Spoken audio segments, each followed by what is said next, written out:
Hello and welcome back to Dan of Steel. This week we're going to take a look at something more safety orientated. So a month or so back, maybe a little longer, 6 weeks ago, I put a post on Facebook about a set of Crucible tongs that I'd built, and I had quite a lot of feedback from you guys saying it was a fantastic idea, you love what I've done. Now I know that there's a lot of similar builds already on YouTube, but despite the brilliant feedback I got from you guys, I did actually state at the time that I could see room for further improvement. So that's what we're going to cover here today, and hopefully you'll like what you see. So what we've built this week is a set of Crucible tongs that are for use in a foundry.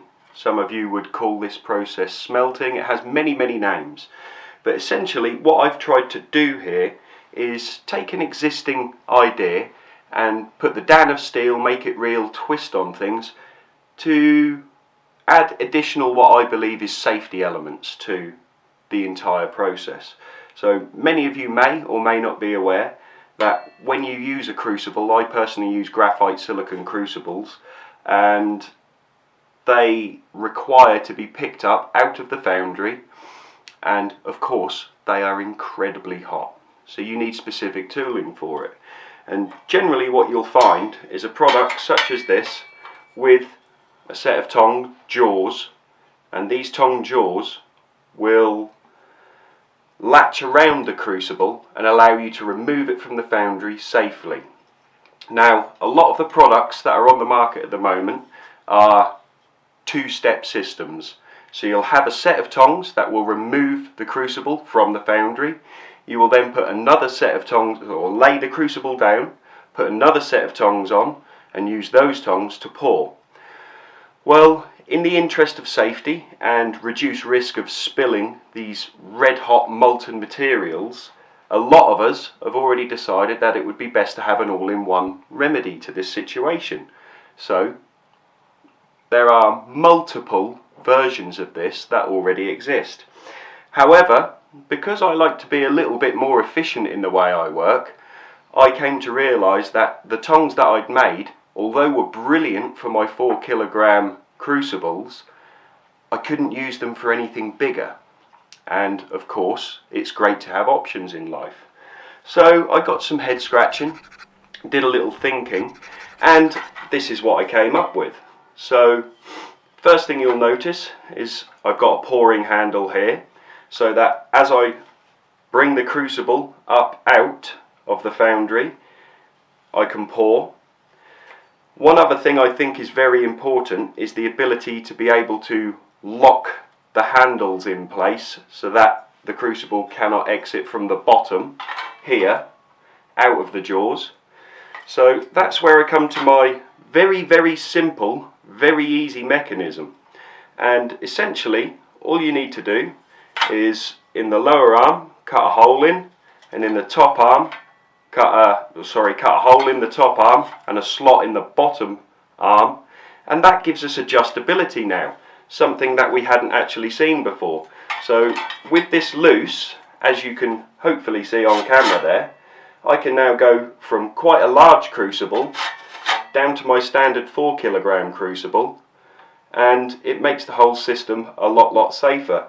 So as I drop these into the foundry, I can, if that's in place, I can now slot it up to the crucible like so, and simply turn the knob, giving that a good lock. These will absolutely not move now, and that crucible is fixed into your tongs very tightly, making everything safer, less chance of fire and less chance of personal injury. And then of course we make our pour. So what we're going to do today is we're going to show you guys how you can make these in around about an hour. It really doesn't take long, and you'll find it's far more efficient and far safer for you to use. So why don't you take a look?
And there you have it, a set of Crucible tongs that I think will make life a little easier for everyone. So, if you like what you've seen here today, please leave a like. If you can see anything that maybe you think would be beneficial to add to these, I'm trying to create a community feel here, so feel free to leave a comment. I can take a look at that. You never know, you guys might see something I don't see. I don't see it all. And we can continue to work together and develop products like this just to make life better for everybody involved. As always, I'd very much appreciate if you subscribe to the channel. Make sure you turn on the notifications so that you don't miss any upcoming content. Now, I've been extremely busy lately. I've been working on multiple projects, working with a guy called Mark from 118 Blades. You'll see him on Instagram. He's quite vocal on Facebook as well. And we've been developing a form of disc sander, an adjustable disc sander, so it'll swivel. It's got a VFD on it, so it's multiple speed, and it's something we think may be of interest to you. Again, it's not an invention. We're not claiming it's an invention. It's more of an innovation. So we've got all of this coming up, plus a few other things I'm going to discuss with you, going back to the 2x72 grinder, about my quick change platen that I believe is important, but I'll cover that all in more detail. So we've got a lot of content still to come up. If you think maybe you're interested in seeing any of this, click that subscribe, don't miss out. I appreciate you guys watching, as always. Everyone who has already subscribed, big thank you. It means a lot to me that you're supporting the channel and that you appreciate what we're trying to do to help the community develop as a whole. Nothing more to say this week. Check us out next week. Thank you very much, and I'll speak to you soon. Make it real, people.